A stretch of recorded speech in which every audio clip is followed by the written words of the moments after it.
بسم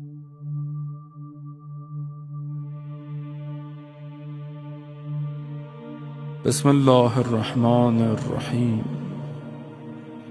عن جابر بن عبد الله الأنصاري عن فاطمة الزهراء عليها السلام بنت رسول الله صلى الله عليه وآله قال: سمعت فاطمة أنها قالت: دخل علي أبي رسول الله في بعض الأيام فقال: السلام عليك يا فاطمة. فقلت: وعليك السلام. قال: إني أجد في بدني ضعفا. فقلت له: أعيذك بالله يا أبتاه من الضعف. فقال: يا فاطمة، ائتيني بالكساء اليماني فغطيني به.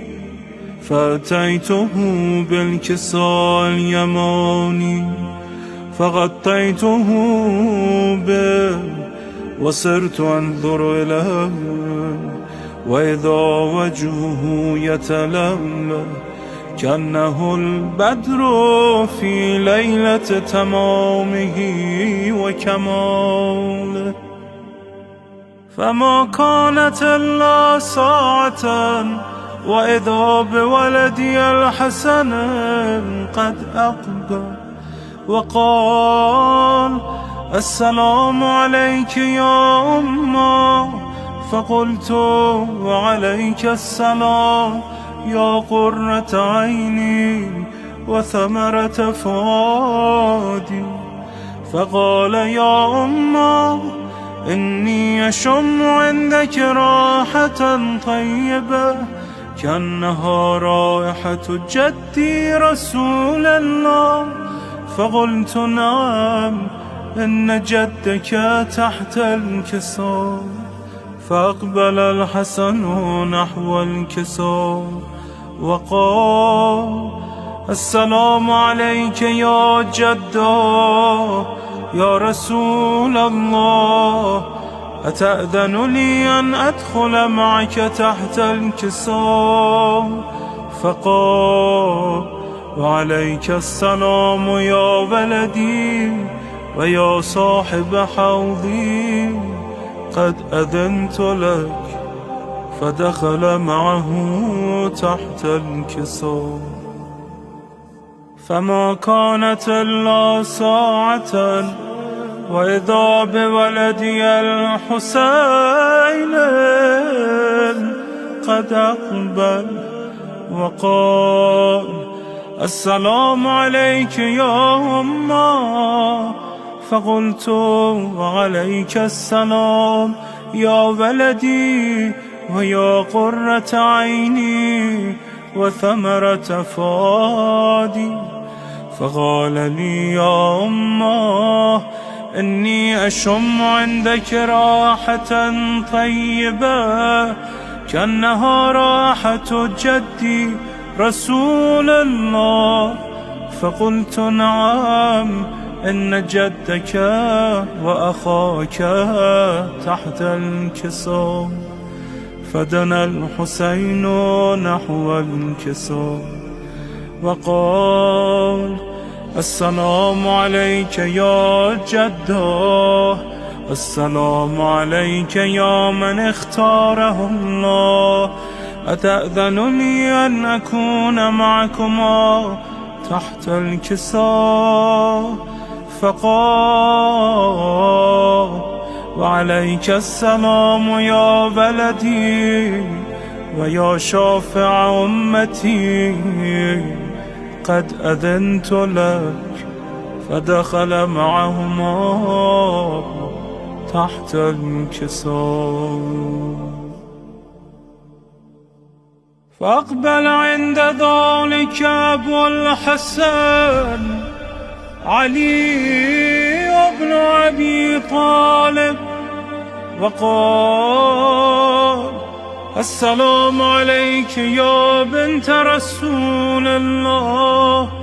فقلت: وعليك السلام يا أبا الحسن ويا أمير المؤمنين. فقال: يا فاطمة، إني أشم عندك راحة طيبة كأنها راحة أخي وابن عمي رسول الله. فقلت: نعم، ها هو مع ولدك تحت الكساء. فأقبل علي نحو الكساء وقال: السلام عليك يا رسول الله، أتأذنني أن أكون معكم تحت الكساء؟ قال له: عليك السلام يا أخي ويا وصي وخليفتي وصاحب لوائي، قد أذنت لك. فدخل علي تحت الكساء. ثم أتيت نحو الكساء وقلت: السلام عليك يا أبتاه يا رسول الله، أتأذن لي أن أكون معكم تحت الكساء؟ قال: وعليك السلام يا بنتي ويا بضعتي، قد أذنت لك. فدخلت تحت الكساء. فلما اكتملنا جميعا تحت الكساء، أخذ بي رسول الله بطرفي الكساء وأومى بيده اليمنى إلى السماء وقال: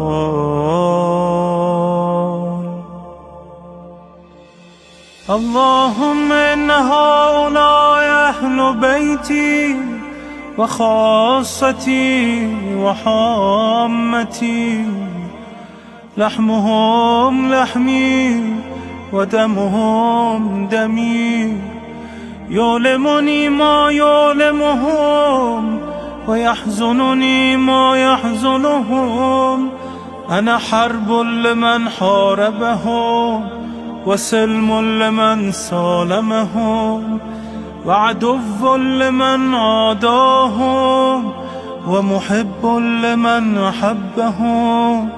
إنهم مني وأنا منهم، فاجعل صلواتك وبركاتك ورحمتك وغفرانك ورضوانك علي وعليهم، وأذهب عنهم الرجس وطهرهم تطهيرا.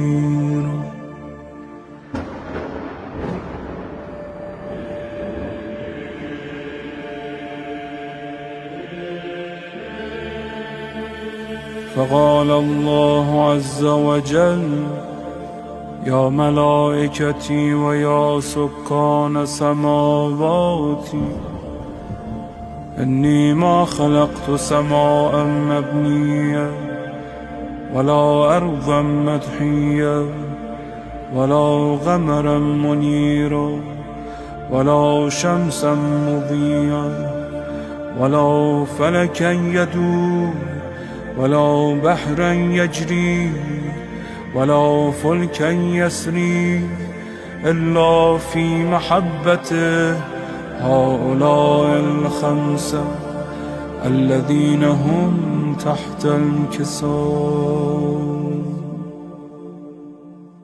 فقال الأمين جبرائيل: يا رب، ومن تحت الكساء؟ فقال عز وجل: هم أهل بيت النبوة ومعدن الرسالة، هم فاطمة وأبوها وبعلها وبنوها. فقال جبرائيل يا رب أتأذن لي أن أهبط إلى الأرض لأكون معهم سادسا؟ فقال الله نعم قد أذنت لك. فهبط الأمين جبرائيل وقال السلام عليك يا رسول الله. العلي الأعلى يقرئك السلام ويخصك بالتحية والإكرام ويقول لك وعزتي وجلالي إني ما خلقت سماء مبنية ولا أرضا مدحية ولا قمرا منيرا ولا شمسا مضيا ولا فلكا يدور ولا بحرا يجري ولا فلكا يسري إلا لأجلكم ومحبتكم، وقد أذن لي أن أدخل معكم، فهل تأذن لي يا رسول الله؟ فقال رسول الله وعليك السلام يا أمين وحي الله، إنه نعم قد أذنت لك. فدخل جبرائيل معنا تحت الكساء فقال لأبي إن الله قد أوحى إليكم يقول إنما يريد الله ليذهب عنكم الرجس أهل البيت ويطهركم تطهيرا.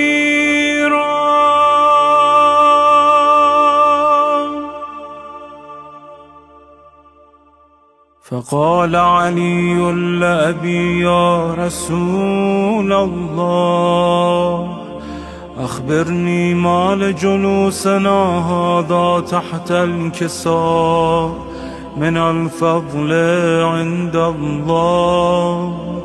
فقال النبي والذي بعثني بالحق نبيا واصطفاني بالرسالة نجيا ما ذكر خبرنا هذا في محفل من محافل أهل الأرض وفيه جمع من شيعتنا ومحبينا إلا ونزلت عليهم الرحمة وحفت بهم الملائكة واستغفرت لهم إلى أن يتفرقوا. فقال علي إذا والله فزنا وفاز شيعتنا ورب الكعبة. فقال أبي رسول الله يا علي والذي بعثني بالحق نبيا واصطفاني بالرسالة نجيا ما ذكر خبرنا هذا في محفل من محافل أهل الأرض وفيه جمع من شيعتنا ومحبينا وفيهم مهموم الله وفرج الله همه ولا مغموم الله وكشف الله غمه ولا طالب حاجة الله وقضى الله حاجته.